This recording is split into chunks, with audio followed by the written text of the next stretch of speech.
So today I'll be joined on the Star Sport podcast this week by Kilbrittain's Bertie Butler after a historic, obviously, occasion for the club in winning the Munster Junior Hurling Championship title over Kyle Rossity at the weekend, 217 to 9 points. I suppose, Bertie, we were talking off air about the celebrations just briefly there. It's been a brilliant week for Kilbrittain, a brilliant year for Kilbrittain in more ways than one as well. So, like, it's the dream kind of reality for the club, isn't it? Yeah, it is. I think James Hurley said in his interview after the match that like it's to be honest, you don't even think it's possible like until I suppose once we got the county final victory, like I think we kind of knew then it was a serious reality. But um, just getting that first step of the county and then getting this as well, it really has been a dream come true for everyone, all right? You talk about a dream come true there. Like when you were playing for Kilbrittain at a young age, obviously, and you've been with Kilbrittain all your life, would you have imagined a day like this? Obviously, you won the county title, which was absolutely brilliant for the club. But to win a Munster title then after that and be a game away from Croke Park as well, like it's a fantastic time to be a Kilbrittain hurler. Yeah, yeah. I think I said, yeah, when you're a young fella, like it's a dream, all right, but you don't think it's a possibility. Like it just seems like so far-fetched that, when it actually happens to you, then, it feels very surreal. Like I even woke up this morning and I kind of had to pinch myself. I was like, was we last weekend, was it all a dream? But it is very surreal. So I don't know, I don't know, has it sunk in yet? But yeah, no, it's very surreal, right? And for yourself as well to score 1-3 from playing the final. We talk about like Mark Hickey scoring 1-9, but for yourself to score 1-3 in the final, a crucial goal in the second half as well. Like from a personal point of view, that has to be very, very pleasing. Yeah, no, it's very. I was very happy with it, all right. And I said in the interview after the game as well, like it could be anyone the next day out now in the All Ireland semi final. Just as it was in the county final, and just as it was, in the different games in the group stage. Like even if you look at the county final, our half forward line, I think they got like 16 points between the three of them. Out of 22, which is just unbelievable. Um. And then you look at the last day then against Knackaderry, you had Luke Griffin and you had Conor Hogan doing the damage. And then you got, two midfielders, Josh and Sean Sexton, they'll always chip in.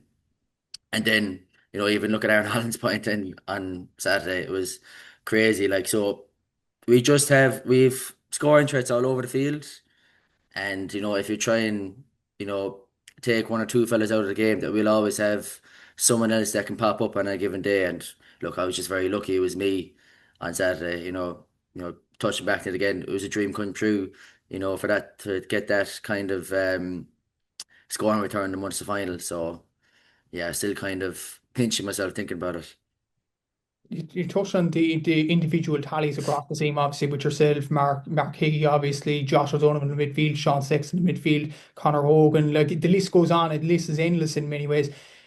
Doesn't that make the team tick in many ways as well? That players could step up on any given day, and the whole 15 are really contributing. Not just the whole 15, I suppose, but the lads that come on as subs as well. Yeah, that's it. It does make us tick, all right, because I think lads can go into games now um, with a bit more ease, knowing that, like, look, even if things don't go well for me today, we have loads of other options. As you touched on it there, not just our 15, but we have subs that can come on and do some serious damage as well. Like, if you look at Conor Ustanowski, we're not in this position, without his contribution in the county semi-final against Ballygarvan. Um, we have Nick O'Donovan, the two Harringtons, Charlie Kenny, Owen Byrne came on as well in the semi-final against Knackaderry. So, like as you said, it's not just 15 lads. We've got seven, eight, nine subs that could come on and make a difference as well. So I think that does help the fellas that are playing. We can kind of say to ourselves, look, you can kind of take it easy, ease yourself into it, I suppose, knowing that even if things don't go your way, there will always be someone to pick up the slack. And I think that's the best thing about this team is that there's just such a trust there with each other that, there will always be someone to pick up the slack for us. Like you did touch on the brilliance all over the field that you do have. You did face into a very very difficult Munster final and face a Kyle Ross team that obviously got to the Munster final last year, losing the Russell Rovers, and did very well up until now, beating Care and beating the Banner and all them sides. Like to win 217 to 9 points, to be 11 points to 3 up at half time. Did you expect honestly the final to go that well? No, not really, no. I think Joe touched on it after the game, said that was our best performance of the year. Um, and it was, and like I think the greatest respect we could have shown to Kilrossenty was the amount of preparation we put into the game. We knew that, the two Fitzgeralds was going to be so influential. And like, if we could minimize their effect in the game, that it would be, it'd be massive. Um, and like if you look at our backs on Saturday were absolutely incredible. I think we held them to 2 points from play, and when you have a forward like Paddy Fitzgerald for them, and you can keep him to 1 point from play, James Hurley was unbelievable on him. Um, but yeah, no, it felt like things clicked for us. And it wasn't as if, everything went well for us on the day as well. They kind of fought back there after half time. They got the first 4 points, like, but we never panicked. Um, Never panicked, just kept doing the right things, kept doing the right things with the ball. And like, there was periods there in the first and the second half where like things were really clicking when we were firing in all cylinders. And just to get that kind of performance and in a Munster final, it's class. Talked about the performance level of the Munster final, but to be fair, like you've been very, very consistent all season. Like in the championship, across the Premier Junior Championship and the Munster Championship, that's 7 wins in a row now for you as well. Like how important I've talked to Joe about this and other players and things out over the last few weeks, but like how important is it to keep that winning run going? And the confidence, I suppose, is through the roof with this team right now. Ah, yeah, there's such a buzz, and like the buzz grows with every win, I think. And I think that we're very grateful for like all the good vibes and everything that's going on with us at the moment, because if you actually even look back at us last year, we didn't win a single game in championship. We drew two hurling games and lost one. We won and we drew one football game and lost two. And we were finished on I think it was the 14th of September. So I think if you look at the contrast from that last year to this year, we're not taking it for granted. We don't. I don't think that we're saying it's going to go on forever, but like we're not taking it for granted. We're really appreciating every win, and yeah, we're just taking it as it comes, and there's just such a buzz, and it's growing with every win. And I suppose making history as well, I suppose, with ye being the first ever West Cork hurling club to win in any grade as well in the Munster Club Championship. Like to make that kind of history in the division of Carbery as well, I suppose it's great first and foremost for the club, but for the whole division, for the West Cork hurling division as well. Like it's absolutely brilliant, in fairness. And the amount of pride, I suppose, in Kilbrittain to achieve such a feat. Yeah, definitely. It was actually something I wasn't even aware of until after the game that we were the first team in Carbery to win a provincial hurling championship. So like it's a really cool thing to find out after the game.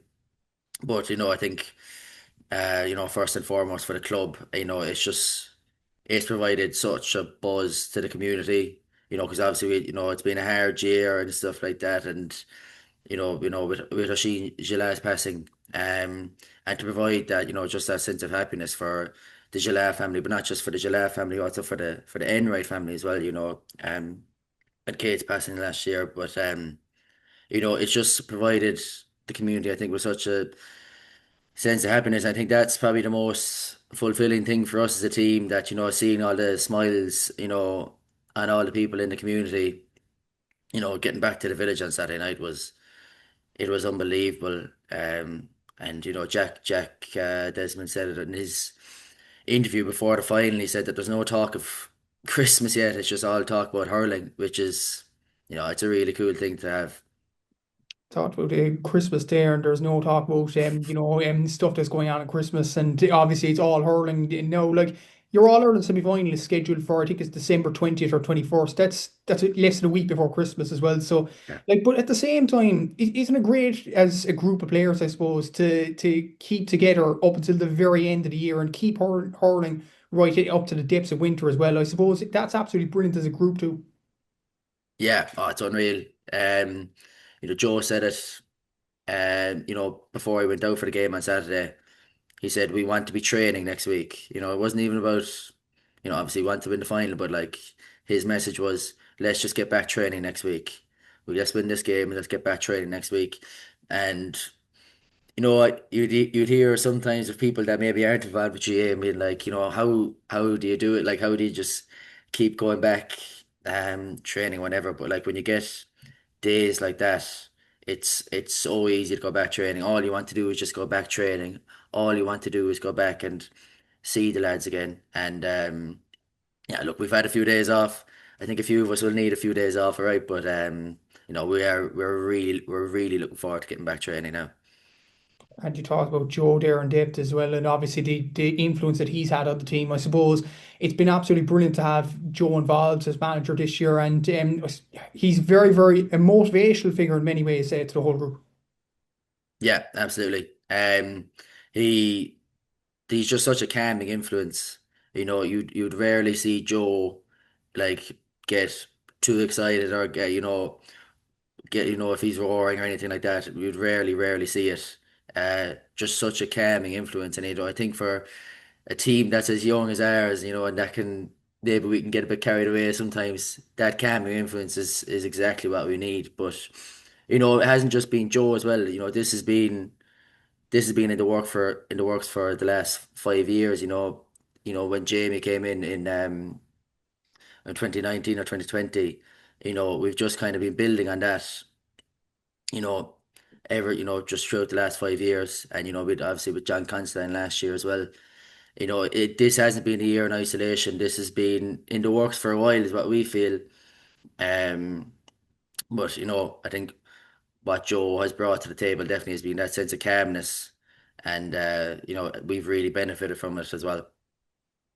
So, over the last few years, it's not just this year, obviously, but the amount of work that has been put in, obviously the building blocks by Jamie, John coming in as well after that, and then Joe as well. Like I suppose this has been years in the making in many ways to get up first of all to the fourth tier of Cork hurling, and then to go even further in the Munster and the All Ireland as well. Like it's been brilliant for the club, but it's been a few years in the making, I suppose. Yeah, it has. It's definitely been a few years in the making. And I suppose, like, if you actually looked at their championship results the last 4 years, you would say that we're going the opposite way. We got to the final in 2021, semi-final in 2022, and the quarter-final in 2023, and didn't get out the group last year. So if you were looking at our run of results, you wouldn't have been too optimistic about this year. But we knew coming into this year that we were going to have a very strong team. Um, we were quietly confident, even though, people outside of the group mightn't have seen the same thing. I think all of us were quietly confident even coming into the year, and that was down to the building blocks, as you said, from Jamie, the guys that were there, but also like the new guys coming in then, like you Luke Griffin coming in to the team this year. We obviously got Aaron and Sean Sexton back from Australia, and then there was just loads of guys then that just stepped up their game this year, and that's, it's been such a bonus to us. And the great performances are leading to an All Ireland semi final. Obviously, as we mentioned earlier, these are either against Clane or Kildare or Davidstown, Court and Cody of Wexford. That's an exciting game to look forward to. That's so exciting, so exciting. As you said, yeah, a few days before Christmas as well. It's going to be a very different experience for us. Yeah, but we're just so excited. Obviously we don't know too much about Clane or Davidstown. Because it's kind of hard, I suppose, when you go down the grades to like know too much about these teams. But we'll just be focusing on ourselves and like what we can do to get ourselves right. Keep ourselves in the best condition. We're obviously working with Mark Eaton, our strength and conditioning coach, and like this guy, he's been phenomenal for us the last 2 years. I think people forget sometimes they think that this year was his first year, but he was actually there with us last year as well. And like that was kind of the foundations for us this year. and it's just built on it this year now, and I think you could even see now that we have that physicality and stuff about us. So he'll be making sure that we're all fit and raring to go now for the semi final. Talked about the coaches there and the people behind the scenes, and many people probably won't notice in many ways until like they look more deeper into it. Like that's a credit to them as well, the people in the background, I suppose, to keep you up at the level that you're at the moment. Yeah, no, we've there's a great management team there. It's not just Joe. You have Paddy Maher, Aidan O'Connell, Terry O'Regan. Obviously have Mark Eaton as well, Damien Desmond. But you also have Keane O'Leary as well involved with the footballers. Like, and there's been such a good link, between the hurlers and footballers this year that I think you could see the benefit for both teams. But like, yeah, there's just such a good management structure there that I think the players don't actually have to worry about too much. That I think that they have everything looked after for us. That all we have to worry about is go playing the game. Turning up to training, and the lads will take care of the rest. And that's it just takes a lot of things off the minds of some of the players, then that they can just focus on what they do on the pitch. And just finally important as well, like I interviewed Philip Wall a few weeks ago, and I asked him this question: Is this the best year he's ever had in the Kilbrittain jersey? And he said, without a doubt, absolutely. Now that you've won Munster, you're 2 games away from an All Ireland, to 1 game away from Croke Park. Surely it's the best year you've ever had in Kilbrittain jersey. Yeah, no doubt, no doubt. I think if you ask any fella on the team, they will say it's the best year they've ever had in Kilbrittain jersey. Um, but we want to keep it going as well. Obviously, we're so grateful that we've got a county final victory, we've got a Munster final victory. But as you said, we're 1 game away from Croke Park. So we really want to keep it going. But yeah, as you kind of look back, right, you can see that, like, it's easy to say this is the best year I've ever had. I say it's the best year that everyone's ever had with the club, and yeah, it's just unbelievable. And we're all really enjoying it. We're all trying to soak it in. Absolutely. So you should. Like, it's a fantastic achievement for everybody involved in the club in Kilbrittain. Thanks very much, Bertie, for coming onto the podcast, and congratulations from everybody at the Southern Star for winning the Munster title. And hopefully the run won't end anytime soon. Thanks for coming on. No problem at all, Matthew. Thank you.